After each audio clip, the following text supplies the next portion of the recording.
এই সিজনে পাশ্চাত্যে অন্তত 4-5 জন টিচারের চাকরি যাবে। তার কারণ তারা ছোট ছোট ছেলেমেয়েদের ক্লাসে ঢুকে বলে দেবেন যে সান্তা ক্লজ বলে কোনো কিছুর অস্তিত্ব নেই। ছেলেমেয়েরা প্রথমে চমকে উঠবে, তারপর হাউমাউ করে কাঁদবে, তারপর বাড়ি গিয়ে বাপ মাকে বলবে, বাপ মা প্রধান শিক্ষক বা শিক্ষিকাকে নালিশ করবেন, তারপর তারা ডেকে এইসব টিচারদের বরখাস্ত করে দেবেন। তার মানে সত্যি কথা বলার জন্যে, মোহভঙ্গ করার জন্যে অনেক দিন ধরে অনেকে মিলে যে মিথ্যেটাকে গড়ে তুলেছে এবং যার ওপর ভর করে অনেকগুলো ব্যবসা রমরম করে চলছে, সেই মিথ্যেটার মুখোশটা ফরফর করে ছিঁড়ে দেওয়ার জন্যে কিছু লোকের চাকরি চলে যাবে। এখন কথা হলো, সত্যি কথা বলা ভালো আর মিথ্যে কথা বলা খারাপ, কিন্তু সব সত্যি বলার কি দরকার আছে? ধরা যাক একটা বিয়ে হচ্ছে, সেই আসল ঢুকে কেউ যদি বলেন এখন ভাবছো দুজন জনকে ছেড়ে থাকতে পারবে না, 3-4 বছর পর দেবে কোনো একজনের আরেকজনকে সহ্য হচ্ছে না, সবসময় মাথা ব্যথা করছে বলে পাশ ফিরে শুয়ে আছে, তারপর তো বাচ্চা হবে, দায়, সাংসারিক গ্লানি, চ্যাও ভ্যাও, 8-9 বছর পর ডিভোর্স করার জন্য মাথা খুঁড়ে মরবে, এ কথার বলার কোনো দরকার আছে? একটা বাচ্চা হয়েছে, সবাই তাকে দেখতে যাচ্ছে, ও মা কি সুন্দর চোখ, কি সুন্দর নাক, কি সুন্দর গায়ের রং।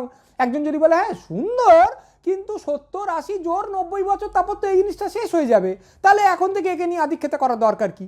এই জিনিসটা বলার দরকার আছে? সত্যি বলতে মানুষের একটা প্রধান প্রকল্প হলো নিজেকে ভুলিয়ে রাখা, অনেকগুলো কর্কশ সত্য থেকে মুখ ফিরিয়ে থাকার শিক্ষা আয়ত্ত করা। আমরা যদি সর্বক্ষণ নিজের মুখের সামনে এই সত্যটাকে পথ করে নাড়াতে থাকি যে আমি একদিন মরে যাব, তাহলে আমি কবিতা লিখতে পারবো, দার্জিলিং বেড়াতে যেতে পারবো, শান্তিতে ঘুমোতে পারবো? আমার প্রেমিকার মুখটা দুহাতে তুলে ধরে আমি যদি সর্বক্ষণ ভাবি এই মুখটার নিচে একটা অতি কুৎসিত দর্শন খুলি রয়েছে, তাহলে কি আমার জীবনটা স্বচ্ছন্দ হবে? এতে আমার সুকুমার বৃত্তিগুলো, মানবিক বৃত্তিগুলো সার্থক হবে? উল্টো শিবির বলবে হ্যাঁ সত্য যে কঠিন, কঠিনেরে ভালোবাসিলাম, সবসময় সত্যি বলতেই হবে। যদি বাচ্চা বলে ও মা আমি বাথরুম যাচ্ছি একটু দাঁড়িয়ে দাও নইলে আমায় ভূতে ধরবে, তখন বলো কেন ভূত বলে কিচ্ছু নেই, ওসব কল্পনা। আর সান্তাক্লজটা যে কাল্পনিক, এইটা যে মিথ্যে, এইটা বলে দিচ্ছ না কেন? কারণ সেই কল্পনাটা প্রীতিপ্রদ। যখন কোনো স্কুলে ডারউইনের বিবর্তনবাদ না পড়ানো হয় ঈশ্বর মানুষকে সৃষ্টি করেছেন, এসব অবৈজ্ঞানিক কথা বলবেন না বলে তুমি হা করে ওঠো কেন? ধর্ম যখন প্রচার করা হয় যে ঈশ্বর নামক একটা অলীক বস্তু রয়েছে, তাই গরিবদের এখন আন্দোলন করার কোনো দরকার নেই, কারণ ভালো করে চললে সে তো পরলোকে পুরস্কার পাবেই, তুমি এই বলে আপত্তি করো কেন? সান্তা বিষয়ে বিশেষ কিছু আপত্তিও রয়েছে। তুমি যখন বলছো ভালো হয়ে চলো তবেই সান্তা তোমাকে উপহার দেবেন, তখন তুমি আসলে বাচ্চাটার নিজস্ব মৌলিক প্রকাশে বাধা দিচ্ছ। তুমি বলছো আমার মতো করে, আমি যেরকম বলছি, গুরুজন যেরকম বলছে সেই রকম করে তুমি ভালো হও, সমাজ যেরকম বলছে সেরকম করে তুমি ভালো হও। সান্তার কাছে আবার একটা দুষ্টু বাচ্চার তালিকা রয়েছে।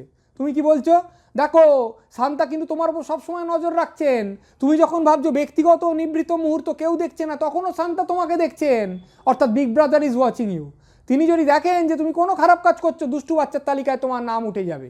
তার মানে ক্ষমতা, কর্তৃপক্ষ যে সর্বক্ষণ তোমার উপর নজরদারি চালায় এবং তুমি যে কোনোভাবেই তাকে এড়িয়ে চলতে পারবে না, এই নজরদারি ও শাস্তি সমীকরণটায় এখন থেকে তুমি বাচ্চাটাকে দীক্ষিত করে দিলে। ফলে বড় বড় সমাজতত্ত্ববিদরা যা বলেন সেই হলো কি না, বাচ্চাটা নিজের ওপর নিজে নজর রাখা সিসিটিভি নিজের হৃদয়ে মোতায়েন করে নিল, নিজের পাহারায় সর্বক্ষণ দাঁড়িয়ে থাকলো। আমার করতে ইচ্ছে করছে অমুক, কিন্তু করবো না কারণ সান্তাক্লজ আমাকে দেখছেন, তাহলে আমি সমাজসইভাবে, বাবা মা সইভাবে ওই রকমই হয়ে উঠি, এই রকম মন্ত্রে সে দীক্ষিত হয়ে গেল। এই বিচ্ছিরি জিনিসটায় তুমি এখন থেকে তোমার বাচ্চাটাকে ঢুকিয়ে দিলে। তারপরে তুমি বাচ্চাটাকে বলছো না যে তুমি ভালো হবে কারণ ভালো কাজ করা উচিত, তুমি বলছো তুমি ভালো হবে কারণ ভালো হলে শেষ পাতে তুমি পাবে একটা খেলনা ট্রেন, কিংবা একটা ভিডিও গেম, কিংবা একটা রিমোট কন্ট্রোল হেলিকপ্টার। আর এই সমস্ত কিছু করে টোরে যখন 6, 8 বা 10 বছর বয়সে বাচ্চাটা জানতে পারছে যে সান্তাক্লজ বলে আসলে কিছু নেই, তখন তার দড়াম করে একটা ধাক্কা লাগছে বাবারে, তার মানে আমার বাবা মা একদিন ধরে আমাকে সুচারু ও সুপরিকল্পিত একটা মিথ্যে পরিবেশন করে গেল। তখন বাবা মার প্রতি তার যে বিশ্বাসটা চুরমার হয়ে ভেঙে যাচ্ছে, তার প্রভাবটা পরবর্তী জীবনে কি পড়ছে তুমি ভেবে দেখেছো? কিন্তু সত্যি ভাবতে গেলে এইসবের প্রভাব কি আমাদের উপর পড়ে? ধরো দেখ, আমরা তো বাপ মাকে কতবার জিজ্ঞেস করেছি আমরা কি করে হয়েছি, তখন তারা কি বলেছে, এই হাসপাতালে 10 টাকায় দিচ্ছিল তাই তোমাকে নিয়ে এসেছি, বা নিউ মার্কেট থেকে সস্তায় কিনেছি, বা ভগবান তোমাকে হাতে করে দিয়েছেন। পাশ্চাত্যে নিশ্চয়ই বলে সারস পাখি তোমাকে পোঁটলা বেঁধে আমার দরজার চৌকাটে নামিয়ে দিয়ে চলে গেছে।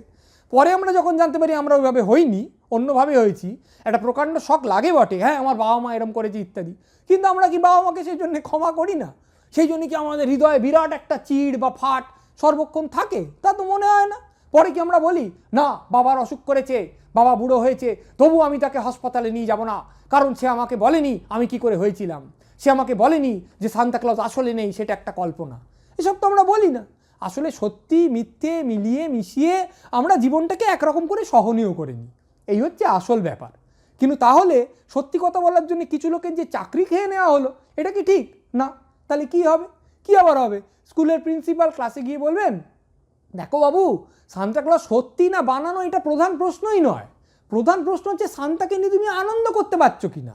ক্রিসমাস ট্রির তলায় উপহারটা তোমার বাবা কিনে এনে রেখেছে না সান্তাক্লজ চিমনি দিয়ে ঘষতে ঘষতে নেমে এসে রেখেছে, এইটা নিয়ে মাথা ঘামিও না।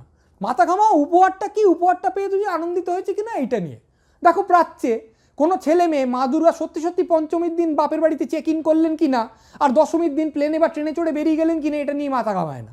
তারা মাথা ঘামায় মা দুর্গা আসছেন বলে তার মনে যে নির্ভেজাল সাংঘাতিক পবিত্র আনন্দটা হচ্ছে সেইটা নিয়ে। তুমি সান্তা আসছেন বলে আনন্দিত হয়ে ওঠো, ব্যাস। অথবা তিনি সমস্ত শিক্ষক শিক্ষিকাকে তার নিজের ঘরে ডেকে ক্রিসমাসের কিছুদিন আগে বলতে পারেন, শুনুন যারা যারা সান্তা নাস্তিক তারা না কদিন ছুটি নিন। শুরু শুরু সত্যি বলে একটা ক্লাসে ঢুকে হুজ্জুত পাকিয়ে কোনো লাভ নেই, কারণ শেষকালে বাপ মারা যদি নালিশ করেন আর আমাকে আপনাদের চাকরি খেতে হয়, আমারও ভালো লাগবে না। আর আপনার ব্যাপারটা ভেবে দেখুন, চাকরিও নেই সান্তাও নেই, আপনি কি নিয়ে থাকবেন? সান্তাও নেই শান্তিও নেই। এসব ডবল ধমাকায় না গিয়ে আপনি স্রেফ ছুটি নিয়ে বসে যান। বাড়াবাড়ি করে সত্যি বলার কোনো দরকার নেই। মনে রেয়াজ কহ যে ভালো মন্দ যাহাই আসুক মিথ্যে রেলাও সহজে।